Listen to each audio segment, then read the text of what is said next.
What is up, everyone? Brandon First, aka First Report, representing the First Off the Bench podcast network. Everyone comes off the bench. We are first. Welcome in to another edition of the In the Paint podcast here on the network, where we break down everything college basketball has to offer. And we survived. We got through the first weekend of March Madness. I assume we survived, some more than others, but we now look ahead to the Sweet 16 and the Elite Eight this week and then weekend. And of course, with me, as always, to help break it down is my friend and co-host, Raider Jim Martinez. You can find Mr. Martinez at Raider Jim 1090. How you doing tonight, sir? Hey, I am doing fantastic, and not only always happy to sit and talk NCAA basketball with you, but it's even more sweet when I can leave my dancing shoes on. And Amen. We're that's what both we're at dancing. this week. That's We're correct. both That is dancing. correct. And that'll be a special Patreon. We don't have a Patreon, but if you want to see us dance, There you go. give us a number and we'll say yes or no. We're not above that. But anyways, in terms of the teams dancing, obviously since the last we spoke, we went from 68 down to 16. Thursday and Friday, we of course saw the first round matchups. And Saturday, Sunday, we got ourselves from the round of 32 into that Sweet 16. As we look ahead, those day games are done.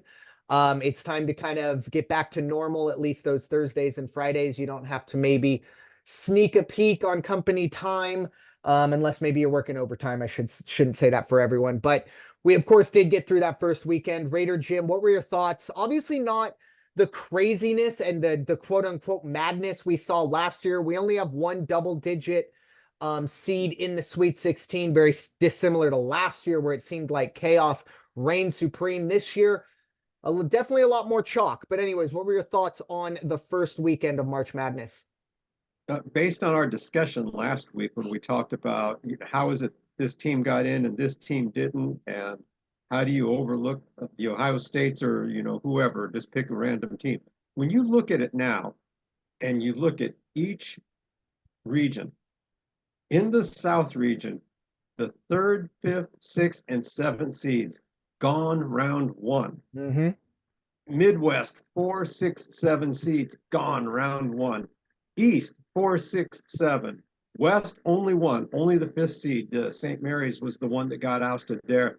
But wow, that kind of speaks volumes, I think, or at least should make the NCAA stop and take a look. And especially, again, you knew how I felt the last 5 weeks about every time I'd see Kentucky lose and get bumped up in the rankings. And here they are, the number 3 team, and they just got worked by that Oakland team. So again, very interesting. I think it speaks. That was again the South. So we're talking Nebraska was out. That was bad. They got just Wisconsin was demolished. out. Mm-hmm. Texas Tech was out, but I also had said NC Mm-hmm. State. You're catching NC State at the wrong time, whoever you're going to play. And yeah, they just played very, very well. So overall, I think it has been a fantastic first 2 rounds. Definitely, definitely. And hard pressed to say that it's not going to be one of the number 1 teams that ends up winning the whole thing. Yeah, as we kind of before we hit record, as we were kind of talking, you could make the case. We obviously have 16 teams left. You could make the case for 10 of these to go on to win the national championship. And maybe more, maybe a little less, but it's a lot more wide open. I think the madness was there. It was just in a different form. You brought up Wisconsin. I mean, 10 minutes into that game, everyone knew James Madison's winning that game. Same with St. Mary's. Grand Canyon just came out, and I mean, they ran their offense or whatever that was. They got the job done. Obviously, second round, it kind of did catch up to them. But we did see the upsets. Obviously, Yale taking down Auburn. But I think the one thing that's going to stick out to me is the name Jack Golke, because you brought up Oakland, and them bringing down Kentucky. Watching Jack Golke just chuck balls that they're the ultimate no, yes moments for coaches where you're going, why are you taking this shot? Never mind. Good shot. Get back down the floor and play defense. That was him. And then to see his shot chart, I think Yeah. he tried 8 2-point shots all season. I think four of them were layups and one was like just inside the 3-point line. So maybe he just lost track of where he was on the court there. But yeah, it's a great story. But the part of the March Madness that I love is kind of what Jack Golke leaned into is he said, he goes, look, there's 3 or 4, maybe 5 guys that are going to on that Kentucky team that are going to play in the NBA. I know I'm not going to play in the NBA, but it's nice to know that I can compete with those guys and obviously not only compete, but put on a show. I believe he finished 1 3-pointer shy of the record. It's going to go back to like 1990, like Loyola Marymount or something like that. But anyways, he put on a fantastic show. Oakland also made, and I knew this, but I realized there were a lot of people that did not. But it's Oakland of Michigan. Yeah, it's I think it's a county. I think it's Rochester Hills is the city, but yeah, not Oakland, California. So there were a lot of people, some of my Raider fans going, "Oh, look what Oakland's doing," and I didn't have the heart to break it to them because you know what, Oakland's been through enough. They can enjoy this one, but obviously it did kind of somewhat run out in against NC State, but that was incredible. And speaking of that young man, Golke, one of the highlights, or not highlights, but headlines I saw today as I was putting together some notes, doggone, it paid off for him. He got an NIL. Good for him. And good for him. Good for him. You like to see those kinds of young men and those kinds of athletes get the opportunities, not just the glitz and glamour guys, if you will. Amen. And that's for me, that's what I kind of think March is all about. Obviously, look, UConn, Purdue, Houston, or any number of teams are going to be the ones standing at the end. But, 5-10 years from now, we're going to be getting ready for March and we're going to be reminded of the legend that was Jack Golke. And who knows, maybe we'll be seeing him on some commercials. But as quickly as we, couldn't forget the name within a few months, we will, but that is the way we are as sports fans. And, I was very, very impressed with the way he handled it. Like I said, he makes no illusions about it. He knows he's not going on to the NBA, and his coach had a great story about after the game. All of his teammates were cracking up because I don't know if you saw any of the memes where it was like Kentucky just got cooked by a guy who in 3 months is going to be working for TD Ameritrade or something like that. You got this super team at Kentucky that's going to send probably 6 guys to the NBA, and this insurance salesman in 3 months just took them down. But that's what March is all about. And a lot of what this comes down to, I believe, Jay Wright, obviously I'm very fond of for what he did for Villanova, but he brought up the fact of sometimes you get to these moments and you have kids playing against men, especially now, with these COVID years, you got 24, 25-year-olds. Kentucky doesn't have that. They got, 18, 19, 20-year-olds, very athletic, very, very good at what they do, no doubt about it. But you have these, look, 25-year-old strength is a lot different than 20-year-old strength, even the mindset. And I think we do see that, not just this year. I think we've seen that really through multiple March Madnesses. One other duo I do want to shout out, and I should have had this ready. It's the duo at Oregon. It was Dante, and I want to make sure I get his name right. It's not the easiest name to pronounce. Jermaine Cousinard. Those two gentlemen combined for over 120 points in their team's 2 games when they were playing against Creighton. One of the bets I really was hoping was going to cash for me. I had Oregon money line. Ends up going to overtime or double overtime, actually. There was a stretch in the second half where I think they went 25 to 30 points where it was just those 2 guys scoring. So I do want to shout those guys out. Obviously, Creighton did end up becoming victorious over Oregon, but just fantastic performance from those 2. And Dana Altman, my goodness, just has to be one of the more underrated coaches. Oregon nowhere near a football or a basketball school, but it seems like every year he gets his team into the tournament, they are a problem for somebody, and they almost advanced all the way to the Sweet 16. This was a team that stole a bid. This was the West Coast version of NC State. Now, it wasn't 5 games in 5 days. I believe it was 4 and 4 to get to this, but they weren't making the tournament without a great run in the Pac-12. That's what they did. And, it's a great send-off for a conference that, bittersweet. That's it. There is no more Pac-12, at least as of right now. So for them to kind of go out, win that tournament, and then really put on a good display in March, it was nice to see. But I definitely wanted to shout them out before we move on to, of course, the business at hand. As great as the first weekend was, I personally, Sweet 16, Elite 8, it's easier to follow. You're not watching those small little boxes up top, keeping track of the scores. 2 games going on at once. The previous channel button was made for times like this. So that's where we are right now. And we are going to start out west. This region will be decided up in Staples Center. And yes, I know it's not called that anymore, but I refuse to call it the new name, up in Los Angeles. First, we're going to have the 2 seed Arizona Wildcats. They will face Clemson, who proved me wrong and a lot of people wrong this year, getting into the tournament and advancing all the way to the Sweet 16. But their reward is Arizona in Los Angeles. That's going to be tough for them. And then the nightcap there will be North Carolina taking on number 4 Bama. North Carolina, of course, the 1 seed. Raider Jim, I'll give you the honors to bite into this one. Your thoughts on the West region? Yeah, Clemson. I thought Baylor was going to take care of business, but I'm not surprised that Clemson took care of business. I got to watch the last, probably the last 8 minutes or so of that.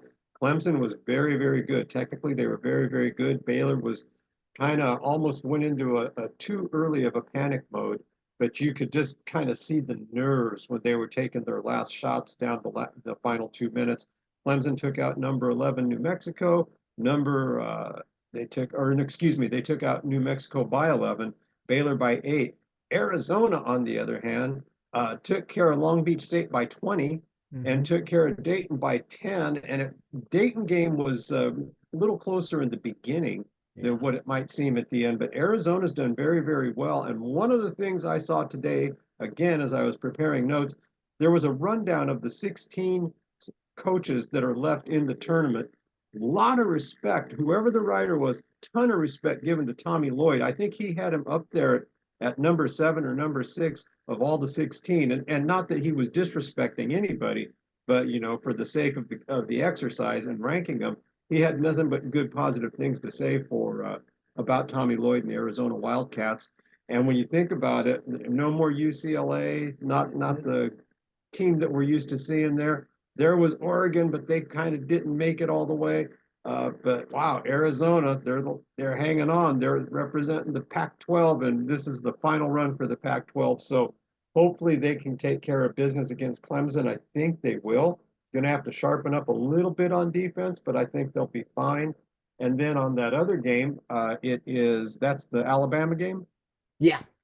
North Carolina's just playing good ball. Yeah. Took care of Wagner by 28, beat Michigan State by 16, and there's kind of an asterisk there. So I think North Carolina will definitely, after what I saw out of Alabama on the Grand Canyon game, I mean, how they got suckered into that Grand Canyon Keystone Cops routine was beyond me.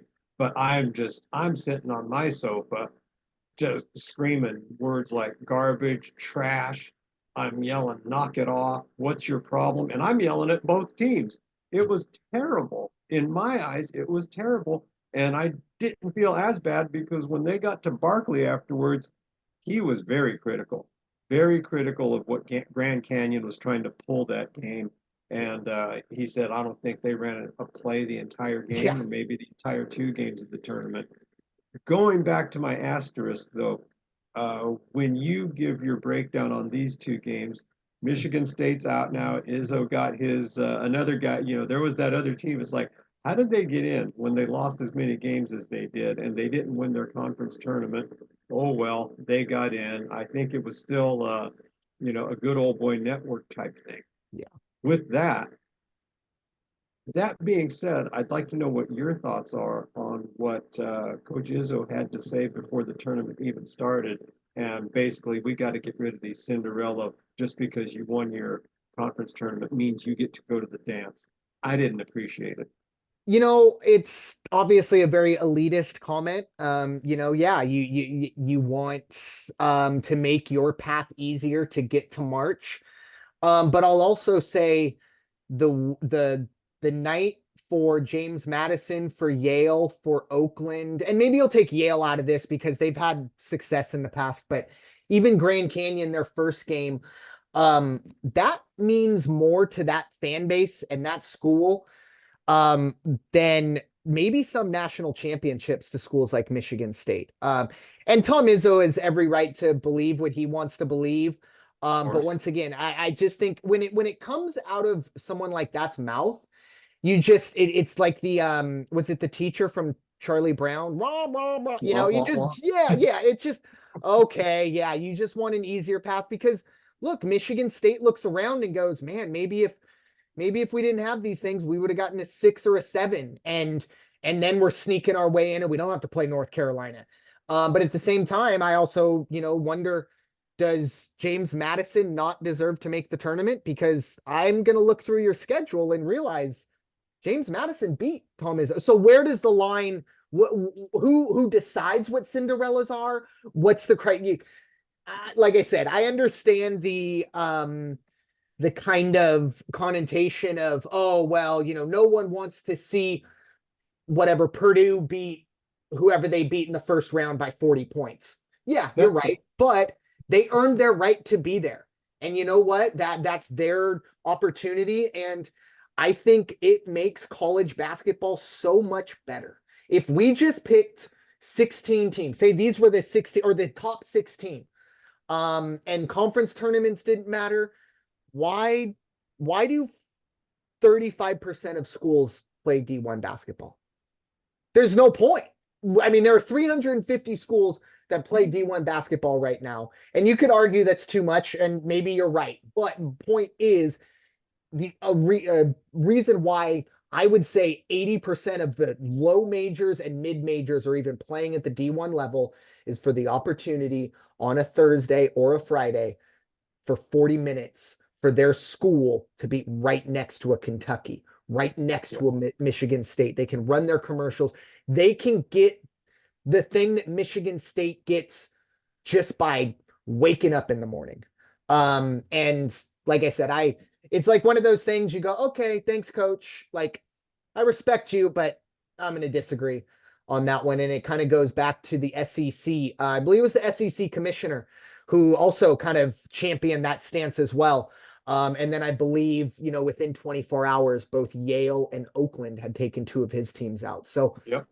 it's you can sit there and make the case, but at the same time, if we saw 1 through 8, 1 through 4, and there were no upsets and everything was 10 to 15 points, maybe that for over like 5 tournaments, then maybe we can have a talk. But it's not called March Chalk. It's March Madness, much to the chagrin of Tom Izzo. But like I said, I have a lot of respect for Tom Izzo and 98% of the things he says. And I don't know if you saw his quote after, but he said, I am going to get this team deep into the tournament again, or I'm going to die trying. So I don't think retirement is on the horizon for him. Which is fine. But it's falling on deaf ears, Coach Izzo. But I don't know if you had anything else to add, or I could dive into my side of it. That was it. So yeah, obviously the West was an interesting one. But I will say, I think we have 2 legitimate national title contenders in Arizona and North Carolina. Obviously, both have to handle their business in the Sweet 16 against Clemson and Alabama. But the thing is, with Arizona, I mean, they were tied, or it was a very close game at halftime. It might have been tied.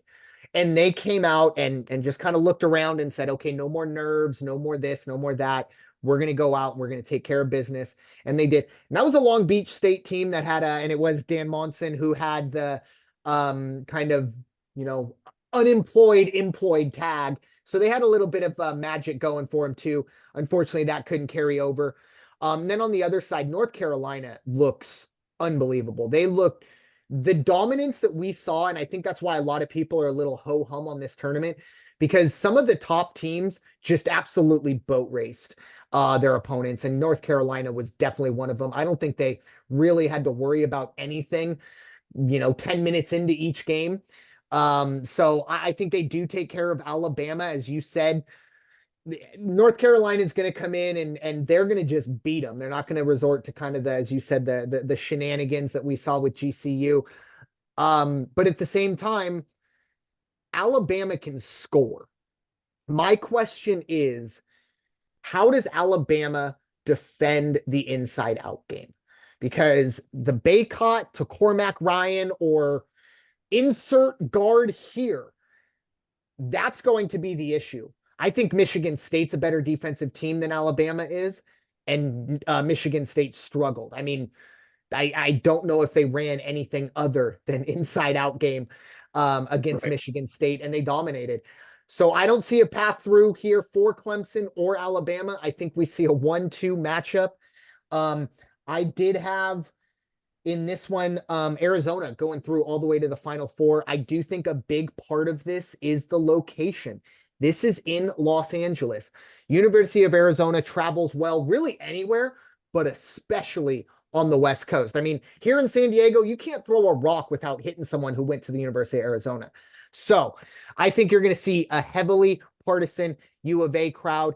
And when we're splitting hairs against those teams, that could be the difference. I like Arizona to come out of this region. I can't wait, hopefully, for a North Carolina-Arizona matchup. I really, at this point, I just want to see the best teams get that opportunity, with all due respect to Alabama and Clemson. But I think Arizona and North Carolina would be a fantastic Elite Eight matchup to get us ready for a Final Four. But moving on to the south side of things, this region will be decided in Dallas. I believe this is the American Airlines Arena where the Mavericks play, not Jerry's World. But in the South, we will have the 2-seed Marquette facing everyone's Cinderella, the Survive and Advance Part 2, 11-seeded NC State Wolfpack.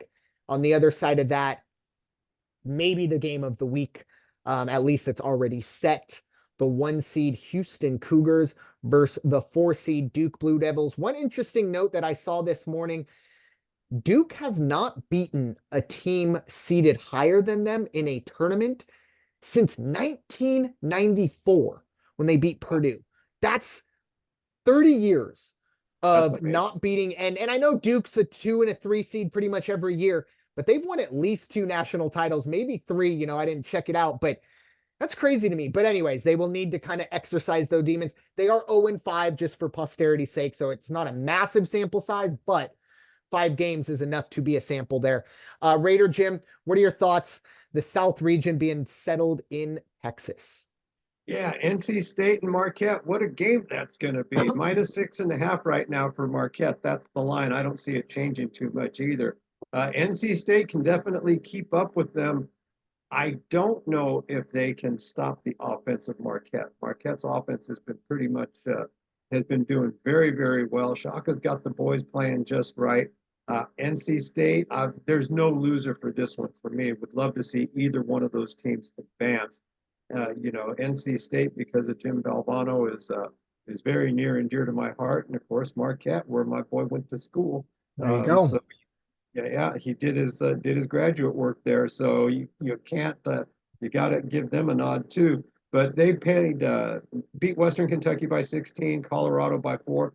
That Colorado game, wow, that So was good. really something. That So was they. I hope they all went to the chapel after that one, because they really, really, really, it was a wing and a prayer that they got by. NC State, I mean, if Oakland would have taken out NC State, they would be the team of the tournament right now. They didn't. They lost by 6, but still, I think in this one, Marquette will get the nod, 6.5. That may be, NC State might cover that. So you might get, if you're going to put a wager on that one, you might go NC State plus the 6.5. And that other game, Duke and Houston, I will tell you, that battle for bragging rights was better than I even thought it could be when Houston and A&M were on the Wow. floor. Holy cow.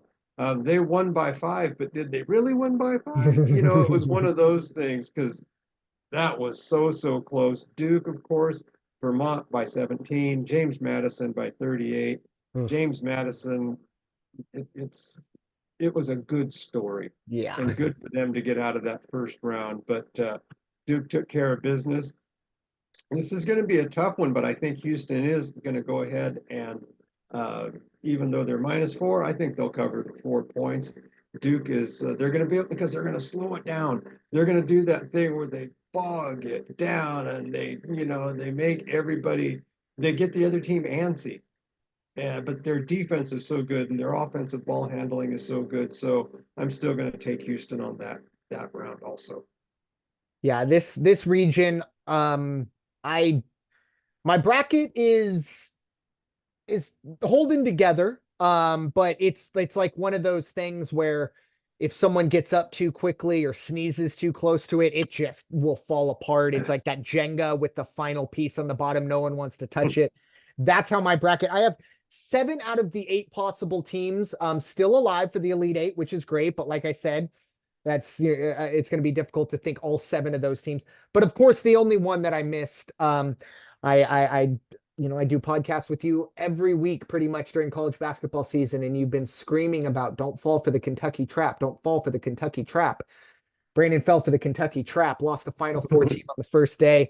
And so that was a bit of a bummer. But to look at this region now, I think it lines up perfectly for the fan. Because I think first and foremost, you're going to get Marquette and NC State. And I know Marquette's a 2 seed, and that's chalk, but this is also a kind of, I don't want to say Cinderella, but not a program that we're used to seeing at this level with this seed. Very, very close to going to a Final Four. And of course, NC State, the story we've talked about, it seems like almost all season at this point, but it's been the last 2 podcasts. This team has really stolen the show. I do like that plus 6.5 there. I would not be surprised to see NC State come out and get the job done, because if there's one critique I could have of Marquette this season has been them dropping just games that they shouldn't have dropped. And Right. this is a moment, it's kind of the shoot themselves in the foot. The guy on his bike where he's driving, he sticks the stick in his own spokes and looks around and goes, "Who did that?" And it was like, "It was you, dummy." But yeah, that's sometimes how Marquette plays. And you just wonder, it's one game. It's the best of 3, best of 5. Obviously, Marquette's the better team. But in this situation, I think NC State's worth a look at plus 225 on the money line.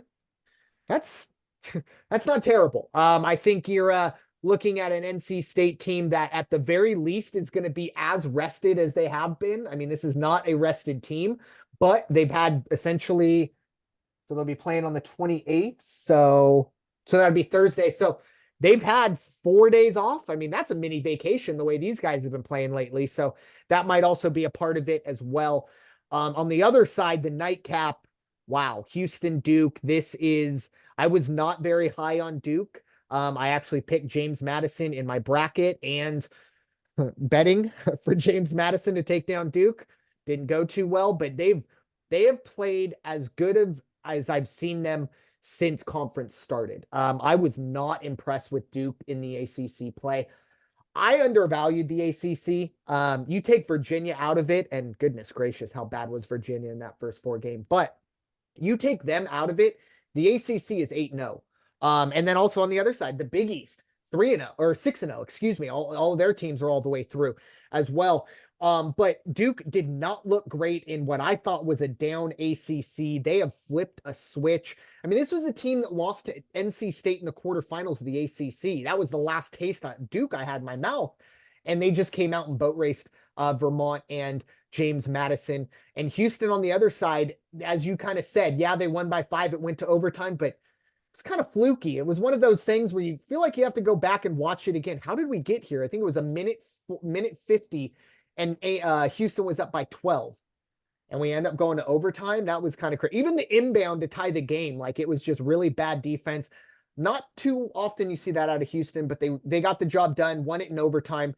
I think Houston, I've been so impressed with Houston. I think they're going to get the job done, but Houston Duke might be the game, at least in the Sweet 16 round, that we know is going to happen. It's going to be very interesting to see how that goes in the South. But obviously the other part of it, you have Arizona having the somewhat home court advantage of playing in Los Angeles. Houston is going to have a massive home court advantage playing in Dallas.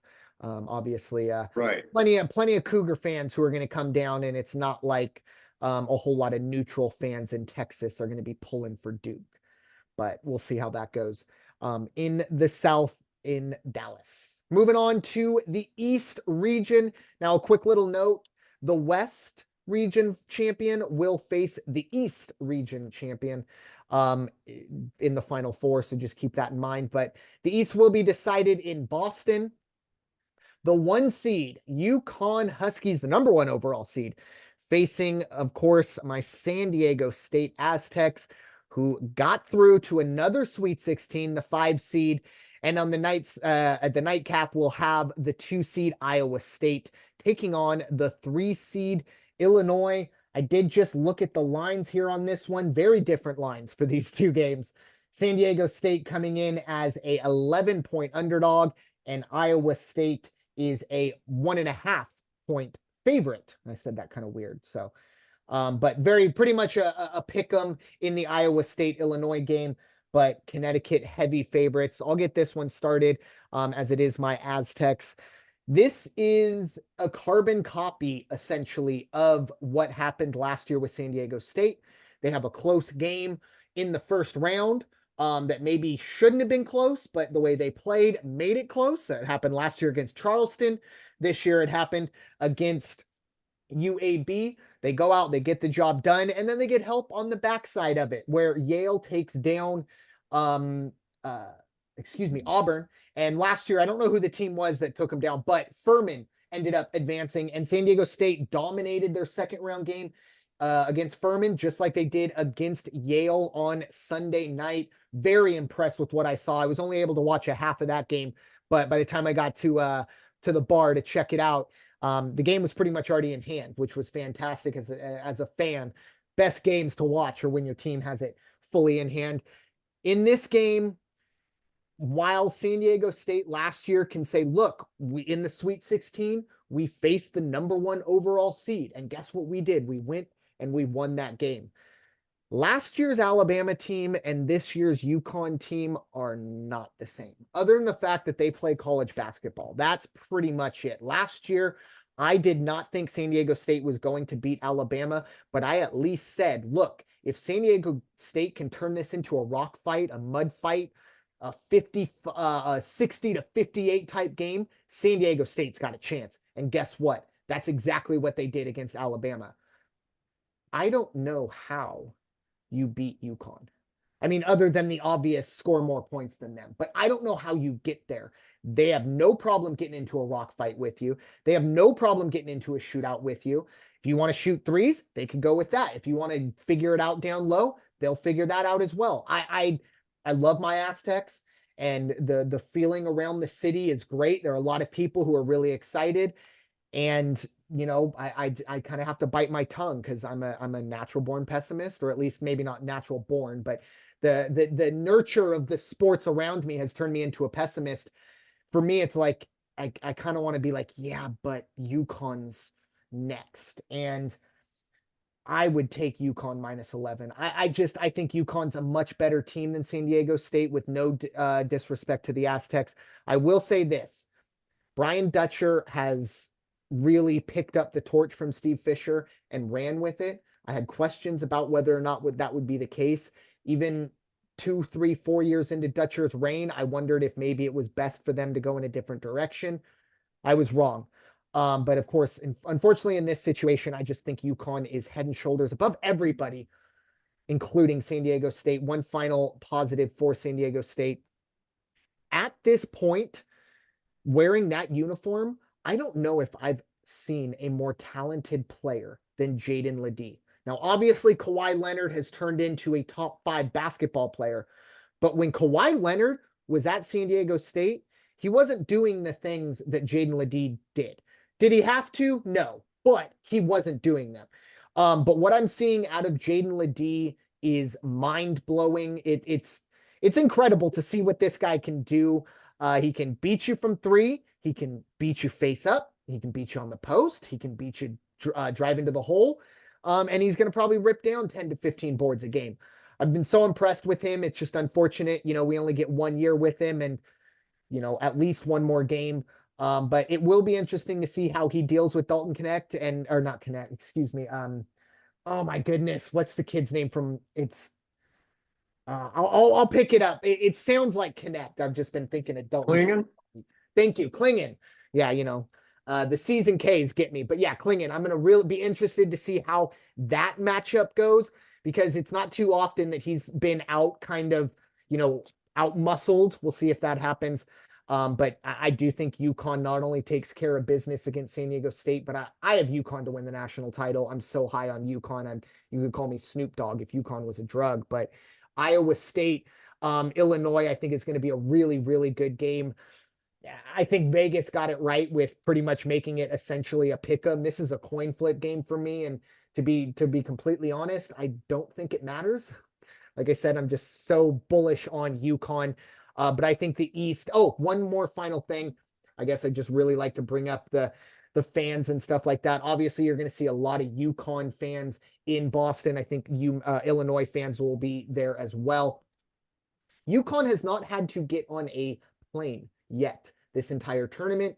The first round matchups were in Brooklyn, and this is in Boston. So they've just had a quick little, I think, hour bus drive to Boston to get there. So that's a huge advantage. San Diego State actually got pretty lucky being put in Spokane in the first round, first and second round. Now, unfortunately, going to have to go across country to Boston, as if it's not hard enough to take down UConn. But this will be a Thursday matchup. I'm really excited to see what San Diego State puts together. I still firmly believe, with 6 minutes left in last year's national championship game, it was the first time Hurley had to call a timeout to calm his team down, because San Diego State was the only team that made a run back at UConn last year.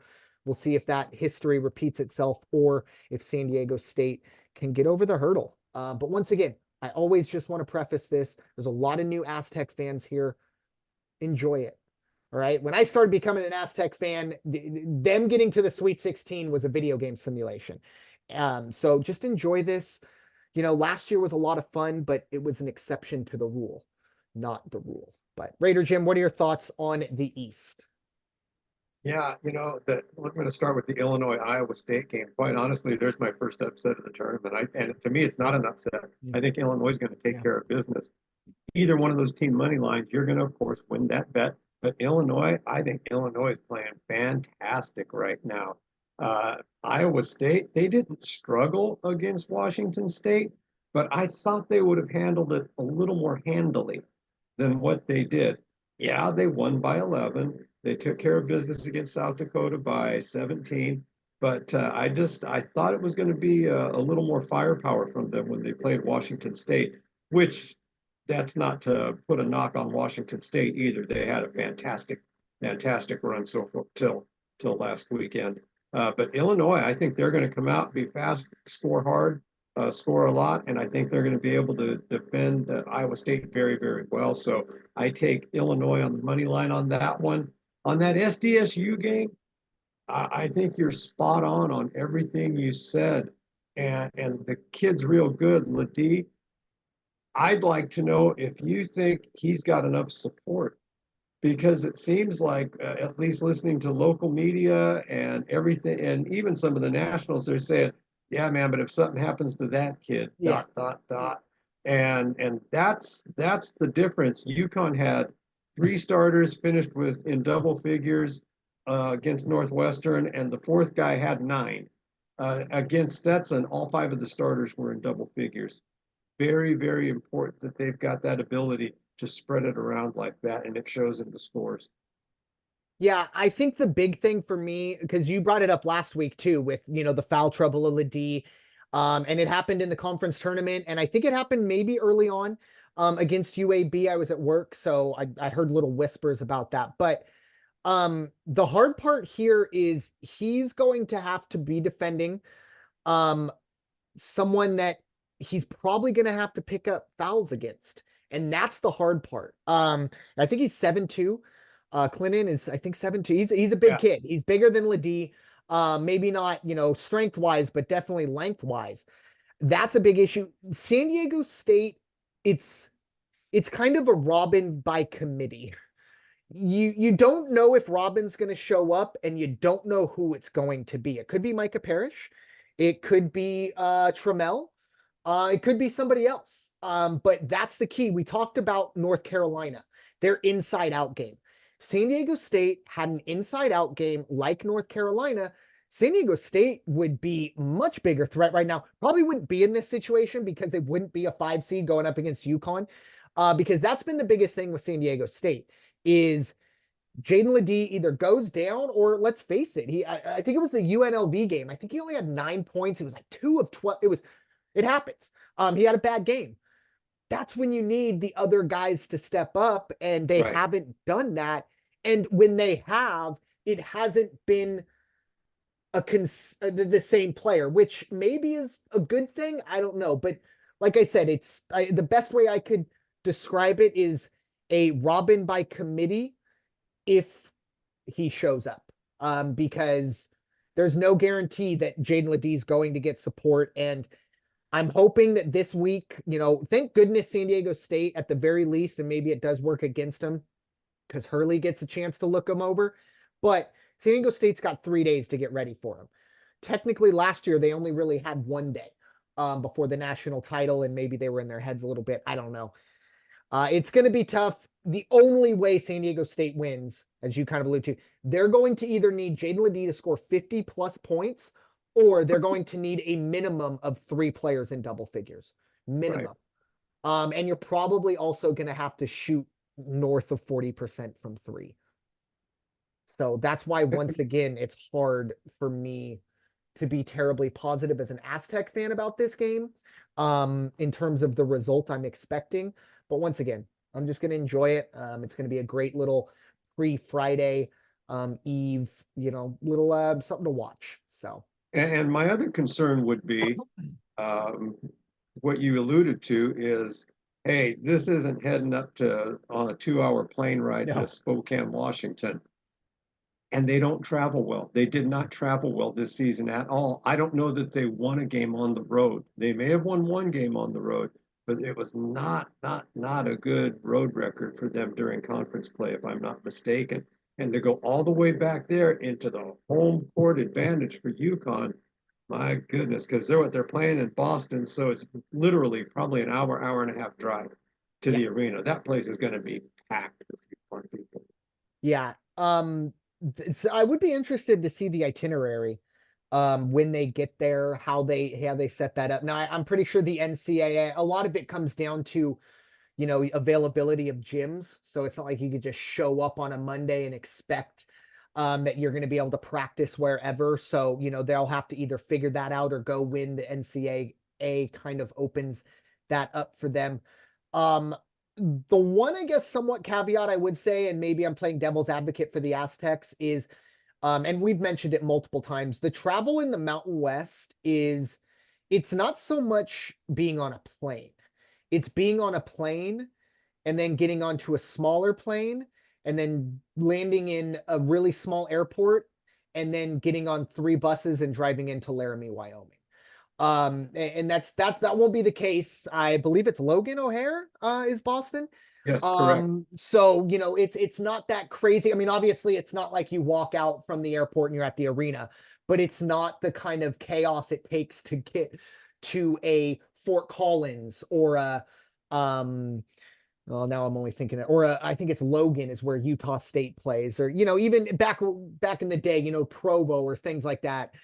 So I don't know if that will matter too much, but you're right. They are abysmal on the road. almost to the point where it was like travel the day of. Apparently, it's these guys just need to sleep in their own beds, apparently. But won't get that luxury. And yeah, the crowd is going to be heavily UConn. But I will say, San Diego State, they do travel.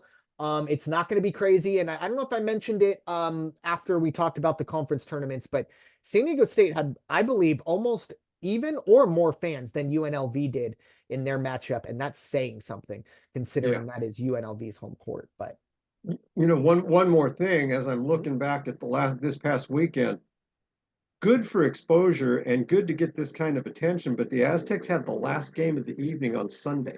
Yeah. Wow. So, they went until 8 o'clock on Sunday, do their press conferences, take their showers, get on a bus. Maybe they came right back to San Diego that evening. Probably, I'm sure that they wouldn't bother to make them go back and check into a hotel and out again, get them home as fast as they can. But wow, even that compacts and impacts the travel schedule. I would think they had to be out of town by today, tomorrow at the latest. So we'll see. Yeah, if we can find the itinerary, that would be interesting to check. I do believe they have the day before is the day they either, because I mean they're probably getting there today. It's just the NCAA is like, okay, this gym, whether it's I don't know if it's TD Garden anymore, but the arena's changed so much, but where the Celtics play, if that's available for the teams to practice, or if it's, local high school or college, things like that. But that's, I think, the main thing. But yeah, I would have to imagine they're, probably getting there, probably got there today, maybe not, maybe a walk through in the auditorium, maybe, this is what we want to run, blah, blah, blah. But yeah, I do think they have to be getting there. And then going back to the exposure, I was very caught off guard because San Diego State and Yale played in the morning window on Friday. So normally that means they get slotted in to the third or fourth game on the corresponding Sunday. And then when the game came out, because I went to a hockey game at 5 o'clock, and I thought, oh, I'll be fine. I might miss maybe the last 5-10 minutes of the game. And then I saw it was like, oh, it's 6:30 is when the game starts. And it actually didn't even start till 7 because I believe the first game went long. So yeah, it was not ideal. And I would always like to be a fly on the wall to kind of understand the thought process of who gets what. Even though I feel like I know a lot of it, but yeah, it was unfortunate. And especially considering, really wasn't a game post second half. I mean, I think it was 38-16 at half. Yeah, that's tough. Yale, and a lot of times with Cinderellas, they have magic for one, but eventually the clock strikes midnight and you're in a pumpkin dress again. But what can you do? I don't know if that's how it goes, but anyways. Final region we're going to get to. This is the Midwest region. This will be decided in Detroit. This region will face the winner of the South region in next week's Final Four. You have, of course, the 1 seed, the Purdue Boilermakers, looking for redemption against the Gonzaga Bulldogs, the 5 seed, and the 2 seed Tennessee Volunteers taking on the 3 seed Creighton Blue Jays. If we're talking Gonzaga basketball, nobody gets the first word before my friend Raider Jim. So, Mr. Martinez, what are your thoughts? The Midwest region, and in particular, your Gonzaga Bulldogs. What a tight bracket. You've got the 1, 2, 3, and 5 seeds matching up against each other. And the reason you don't have the 4 seed is because the Zags took care of them and knocked them out on Saturday, which was a good thing. I'm going to start with the Creighton game.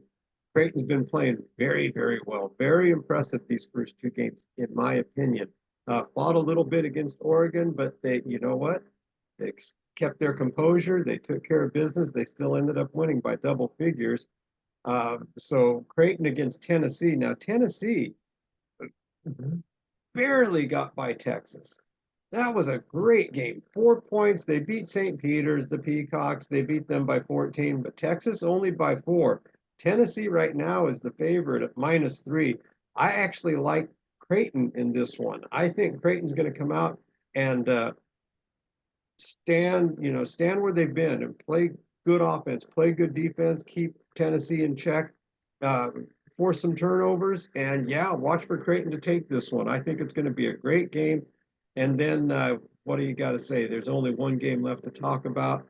and that is Gonzaga number 5 against Purdue number 1, who was taking care of business against Grambling, 28 points, Utah State, 39 points. The Zags, on the other hand, consistency. Zags, A, do they deserve to be there? B, they're going to be sorry they have to play against McNeese State, beat them by 21. Oh, but even if they get past McNeese, they got to go up against the Jayhawks, take care of business by 21. There's a consistency there. There's a consistency there, and they do have that one thing that I was questioning about the Aztecs. They are spreading it around. Now, people are saying, yeah, but they already played Purdue in November and they lost by 10. This is going to be different. Why is it going to be different? And I'll tell you why. That is when the Zags were still in the kitchen trying to figure out the right recipe. How do we make this thing work? How do we put the best thing on the table? Graham Ike was not doing what he did the second half of the season, conference play, and even in December. They found his role. Ben Gregg was not on the floor as much and hasn't, he's really been brought along by Ike and by Anton Watson. Watson is just Anton Watson. And if he gets 2 points one day, guarantee you, he has made life miserable on the defensive end for people. And then you've got Ryan Nembhard and Nolan Hickman. Those two guys, the most unsung heroes that I've ever seen. Hickman just comes out of nowhere and starts hitting 3-point plays. Zags in November weren't the Zags. They were trying to find themselves without a Drew Timme and without these new pieces and parts. It's like having a handful of Legos and, well, which ones are going to line up the best to make the best looking stick man? Well, they figured it out. And not only have they figured it out, they're coming around at the right time. Yeah, they lost a couple in conference play. Yeah, they didn't take care of business with St. Mary's in the conference tournament. But here they are. I think it's the 9th season in a row that they are in the Sweet 16. And only Kansas, I believe, has made more March Madness appearances than the Zags.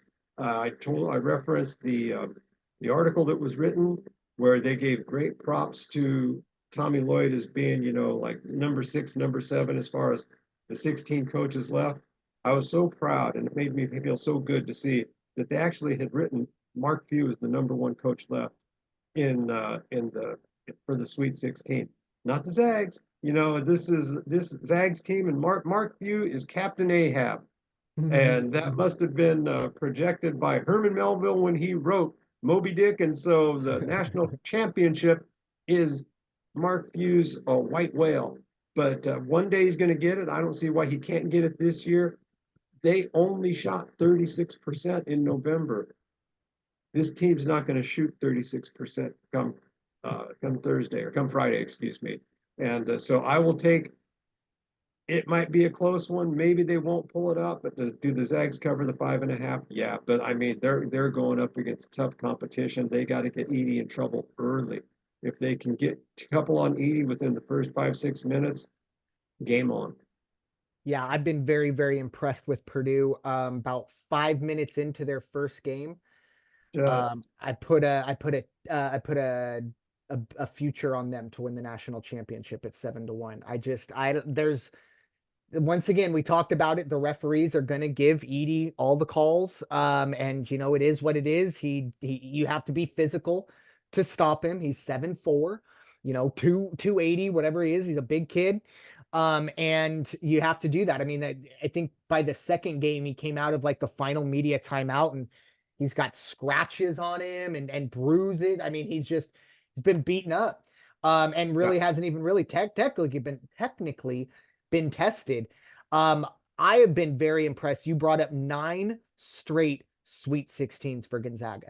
That I don't think we appreciate that as much as we need to, because to win one, to make, I think it's 25 tournaments in a row, impressive.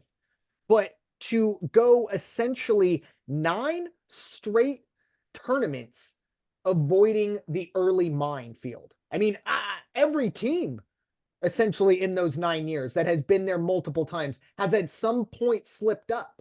And for Gonzaga to do it, and this is kind of ironic because, there were a lot of people at Gonzaga, they kind of scoffed at them as a 5 seed, and here they are. and took care of business against Kansas, as you said, were very dominant. And I think what you alluded to, or at least that writer alluded to, is the reason why I really do think Gonzaga has a major edge here is on the coaching side of things. No disrespect to Matt Painter, but Mark Few is ready for this. And once again, it comes back to he's got now 3 or 4 days to get ready for Zach Edey and Purdue, rather than that quick turnaround from Sweet 16 into Elite 8, where you really only have 1 day to put as much together on a team you didn't even know which one. I mean, you have to do 2 scouting reports essentially, and then fill in the blanks when you know exactly who it is. I kind of look at it like Andy Reid coming out of a bye week. Mark Few's going to be ready, and I think he's going to have something built. My big question with Purdue is what happens when they get punched in the face? And I obviously mean that metaphorically, but everyone's got a game plan till they get punched in the face. What happens when they head to maybe the first, second, third media timeout and they look up? Gonzaga fans are going crazy. Gonzaga just went on a 12-0 run. They're down 8. They haven't been in a whole lot of those situations a whole lot this year. They haven't been in those for like pressure packed. I know the Wisconsin game was close in the Big 12 semis. Purdue didn't need to win. That wasn't pressure for them. They were a 1 seed regardless. They wanted to win it, yes. But I do wonder how they deal with some adversity, because I do think Gonzaga is going to give it to them. They didn't get that in the first round. Ironically, the 2 biggest wins of the weekend were Duke over James Madison and Purdue over Utah State. I had the spread on the plus side for both of those. So yeah, that was my weekend for everyone. Just a little eye into that. And then on the other side, I will say, I do believe the Purdue Gonzaga game is the de facto regional final. I just think those 2 teams, whoever comes out of that, I have more confidence in coming out of the Tennessee Creighton side of it. I had questions about the SEC as a whole heading into March because of their lack of defense. Alabama came out the other side, no doubt. Tennessee did as well, but we also lost other teams, obviously, notably Auburn and Kentucky very early on, because they really did struggle to play defense. I will say I was impressed with Tennessee's defensive effort against Texas. Like I said, that might be the first time I saw the SEC play, meaningful defense, and they got the job done. Creighton on the other side, I think for them, it was just, it's like one of the kids in karate. He just keeps chopping at that wood. Eventually he's going to get through. And they did, because that game against Oregon, it just seemed like they were just slamming their head against the wall, and eventually they got through. It didn't look healthy and it didn't look fun, but it was effective. I don't know, very, very conflicting styles in Creighton and Tennessee here. I'm going to probably give the edge to Tennessee. I just think they have, maybe a little bit more scores. Dalton Connect is really maybe one of the more interesting players to watch. He's a walking bucket. He's fantastic. He's great for the game. But in that situation, I give the slight edge to Tennessee. But Purdue, Gonzaga, and Houston Duke, game 1A and 1B for games of the Sweet 16. I cannot wait for those. Going to be all focused there on that one. But that is our Sweet 16 and Elite 8 preview as we get you ready for the final full weekend of college basketball when we talk to you next week. After this weekend, folks, you're only going to have 3 college basketball games till November. So enjoy this weekend. Raider Jim, your final thoughts for this episode of In the Paint. Hey, just congratulations to all the teams, all the coaches, all the cheerleaders. Hearts out to all the parents that made the travel and got to go watch their kids play over this weekend. All 64, 68 teams, if you want to count the play-in game. And I hope they too. Still, no matter who's playing, how much I've got vested into a game, when I see it, the last buzzer and they show these young men bent over, there was a young man on Baylor that was inconsolable. Mm-hmm. And, that is what it's about, unfortunately. As much as it's great to watch these guys jump up and down in the locker room, it's all part of the game. And that's what the game is about. So congratulations to all of them. Congratulations to the 16 teams that are left. Congratulations to Caitlin Clark, and may she Yeah. continue to just roll right through it, and may she end up in the finals herself. So, other than that, I'm just looking forward to Thursday and Friday. Can't get here soon enough. And go Zags. Amen. I was trying to find my USC helmet, but buried over there. But yeah, so I got my eye on Juju Watkins and the Lady Trojans who are doing their thing. First Sweet 16 in 30 years. So That's congratulations fantastic. to them. Yeah, I mean, 30 years for USC to do anything. I don't want to sit here and be elitist about it, but I feel like at some point you got to fall forward and get some athletes in there. But either way, Right. congratulations. And she is incredible. Maybe not the prolific scoring of a Caitlin Clark, but she is a lot of fun to watch as well. But my final thoughts are we've been hearing a lot of chatter over, I'd say the last maybe few months about expanding the NCAA tournament. Please go. And there are a lot of people who are just kind of saying you better get ready for it and things like that.